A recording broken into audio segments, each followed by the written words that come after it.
going mad out on the road. Out on the road, I'm going mad out on the road. Out on the road, I will be staying out on the road. Out on the road, I will be staying out on the road. Out on the road, wow.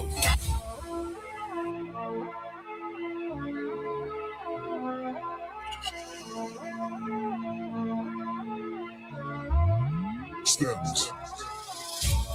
Yes, I can hear them saying, boy, stop living in the past. Where can I find that energy, the raw magic that comes down from the glass? WEFM, Yes, the new fresh sound. WhatsApp us or call us at 457-9997. Rise and shine. Let's get ready to take on the day. Activated Mornings on WEFM 99.9 is on now.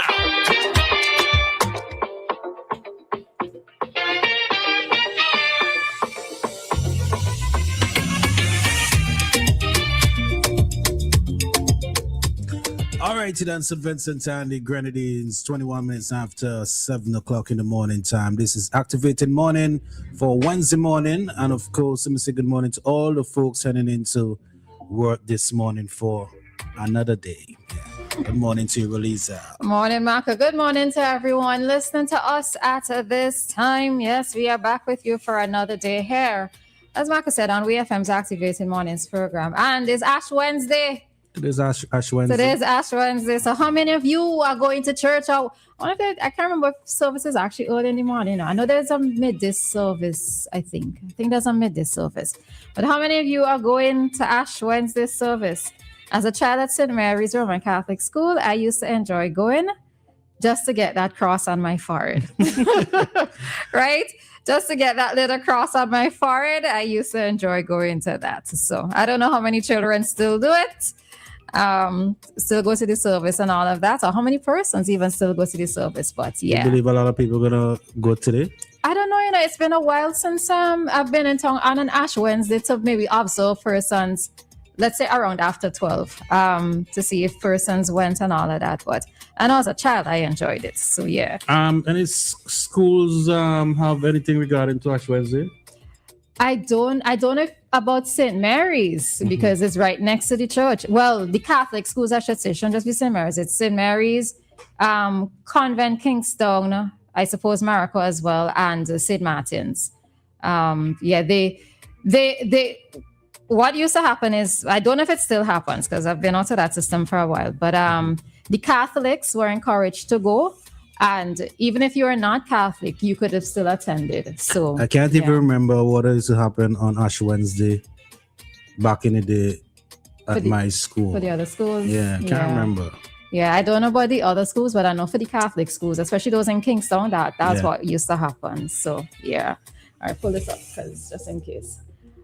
All righty. So let's get into a few things this morning. So on Monday, we spoke about an incident that took place on Friday the 13th at KFC, where some children, some young people, children. Some youngsters. Actually, no, some young people, young people.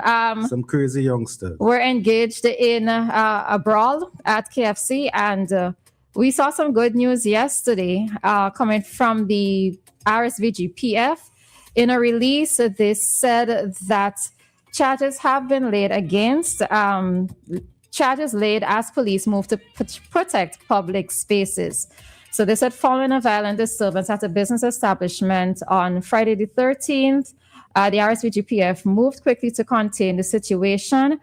And as a result, they have laid charges against a 17-year-old, 16-year-old, 18-year-old, 17-year-old, and a 23-year-old. All right? That's 5 persons. I ain't counting them up, probably. All right.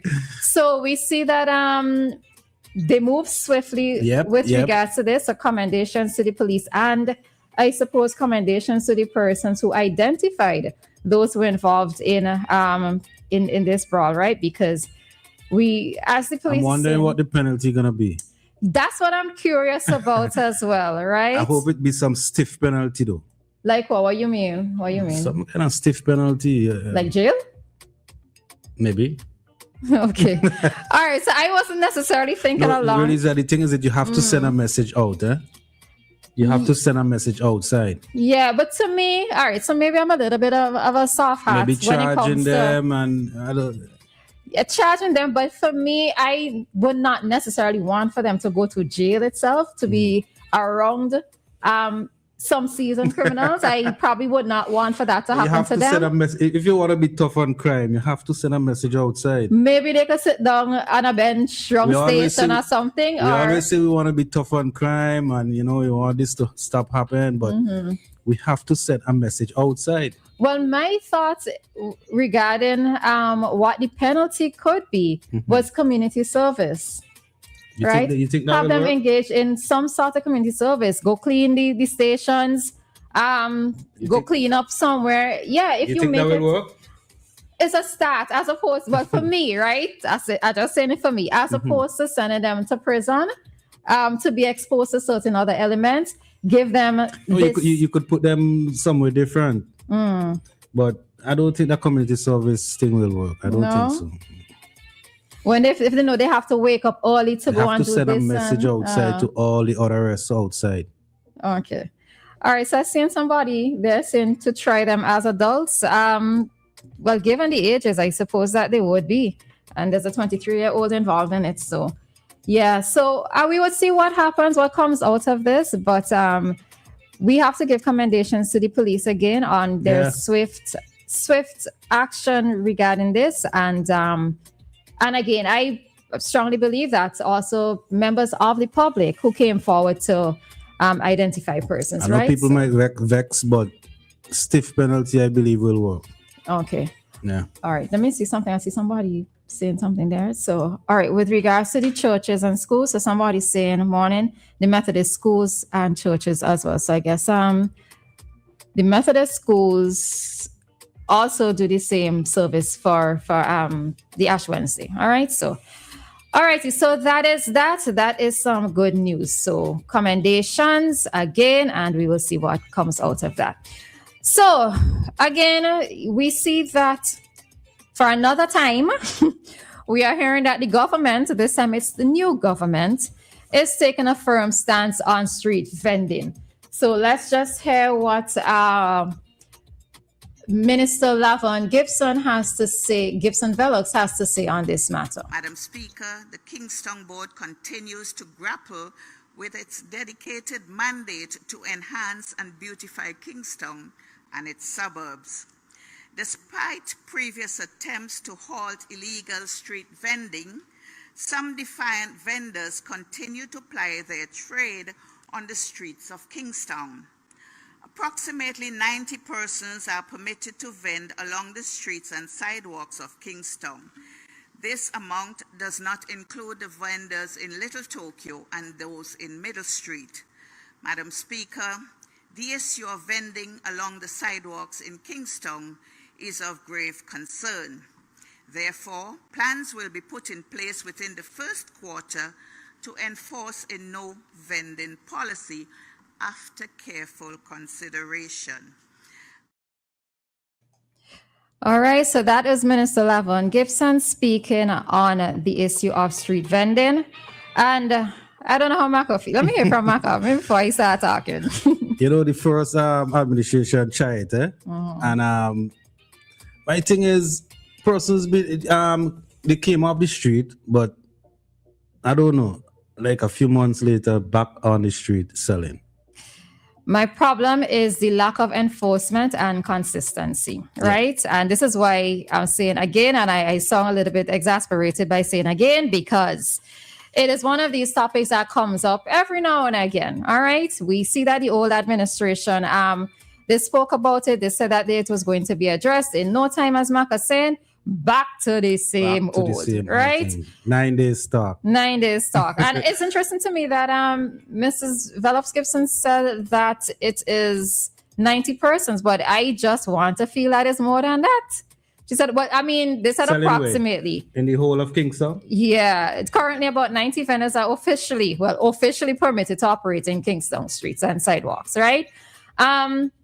So to speak on this again, and as we've spoken on this topic again, so for me, there has to be that enforcement that is happening, and it has to be consistent, right? I think that many of us. What are the enforcement going to be? You're going to charge people for selling in places that is not supposed to be selling? No, you're going to have to tell them that they have to remove themselves. They have to be removed, right? And Tongue Board can't be collecting money from them either. That is the other thing, right? That's true. Yeah, so it has to be that. But I one of the things, so this is not me knocking street vendors, right? Because as we've said before, not everybody, the government cannot employ everybody, right? Private sector cannot employ everybody either. So there are some persons who are going to have to try to make a living on their own, right? But one of my biggest challenges, or one of my biggest problems, is that for persons who even, let's say, I noticed that there are some persons who have, they call themselves mobile boutiques, right? So they have a van, you open the back of the van, and all this stuff is there on display, right? Because they don't have a permanent space to set up. And this is one of the challenges that many small business persons face, and that is that within their constituencies or within their communities, there aren't, let's say, enough spaces for persons to set up a shop or to set up a business, so as to encourage persons to buy within their communities. If many small business persons have places, let's say, set up, like how they have the Georgetown market, and the other is, I don't think the word is market that they use, but center at, I think it's Glen, right? The government, the previous administrations built those, and they encourage persons to sell. I think they have one at North Union as well. It's not, I probably think of North Union, not Georgetown. It's probably North Union, yeah. Right.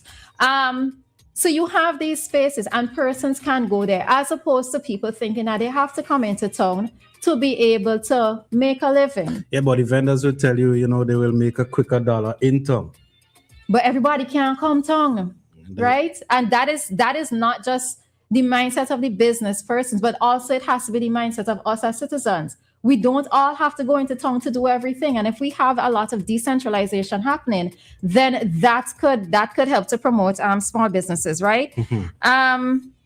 I know that one of them, I can't remember whether it was Miss Velox or if it was Mr. John, who spoke about the cleanup or the redesign of Little Tokyo. I knew it was on the books for the previous administration, and this new administration also said that they're going to be doing something. So I don't know if in some of these shops, rather than them being rum shops, as Little Tokyo had degenerated into being, that some of these shops could allow for persons to be able to operate different types of businesses, right? Interestingly, if I realized we were going to be talking about this morning, I had to go to the market yesterday, the Kingston market, the central market, but I forgot to take a look on the second floor, because I know in the past that a lot of these shops on the second floor were empty, they were vacant, or they were used as storage facilities for other people, right? So even in that, and it has to go back to the mindset of us as well, in that, and I've always said, I put myself in this category, so I'm not being a hypocrite about this, is that many of us need to change the way in which how we do make purchases in Kingston. I wonder how the management of places like Peppercorn make it, because there are persons who sell outside Peppercorn, and they are selling stuff that I sure Peppercorn is selling inside. Yeah. Like cooking oil and corned beef in bags and all them things. So, yeah. I don't know, but it's that direct competition. And that's the other thing. So rather than me, let's say, going inside Peppercorn, whoever first I see outside, I buy this stuff from them, So, but we do have to change. And the persons who selling on the streets now, they are kind of blocking persons from walking on the sidewalk. Well, all of that too. And one of my concerns always is the mobile stores, especially, I don't really like to highlight and target people, but it's going to be inevitable in this case, right? Just outside the markets, those opposite the courthouse. Right? With the back of the trunks open, let's say it's raining, and I have to open my umbrella, right? I don't have enough headspace above to be able to, let's say, raise my umbrella when persons are passing, because I also have to take into account the back of the trunks being open, you know. You have to be careful when you walk in there too. Yeah, you know, so it's all of that, but not totally knocking it. We have to give the new administration an effort to see what they do, but this is one of them topics that just literally just tired of talking about, because I wish them all the best though, because the resistance. Exactly. Yeah, it's going to be met with a lot of resistance. Maybe in a sense, understandably. To be honest, so. the tongue really need a cleanup in terms of the vending thing.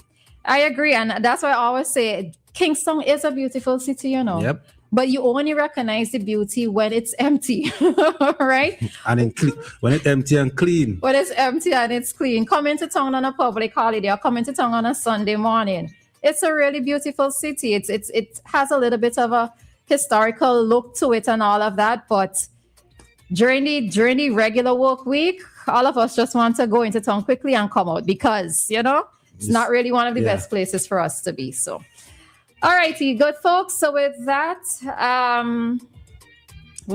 we are going to head on out of this segment and head directly into today's traffic talk. Nothing else sounds as good as